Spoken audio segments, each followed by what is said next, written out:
এবার ইসরায়েলের হামলায় গাজায় শত শত মানুষ নিহত।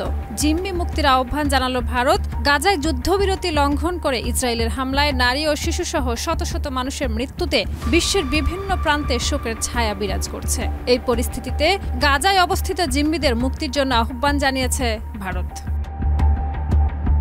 19 মার্চ ভারতীয় সংবাদ মাধ্যম এনডিটিভিতে এক প্রতিবেদনে জানানো হয়েছে, ভারতের পররাষ্ট্র মন্ত্রণালয়ের মুখপাত্র রণধীর জয়সওয়াল সামাজিক মাধ্যম এক্সের মাধ্যমে গাজার জনগণের জন্য মানবিক সহায়তা সরবরাহের আহ্বান জানিয়ে বলেন, গাজার পরিস্থিতি নিয়ে আমরা গভীর উদ্বেগ প্রকাশ করছি।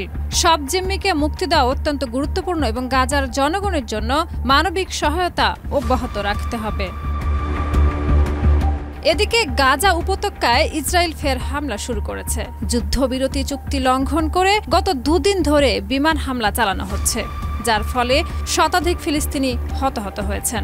এ হামলার মধ্যেই গাজার বাসিন্দাদের ঘরবাড়ি ছাড়ার নির্দেশ দিয়েছে ইসরায়েলি বাহিনী।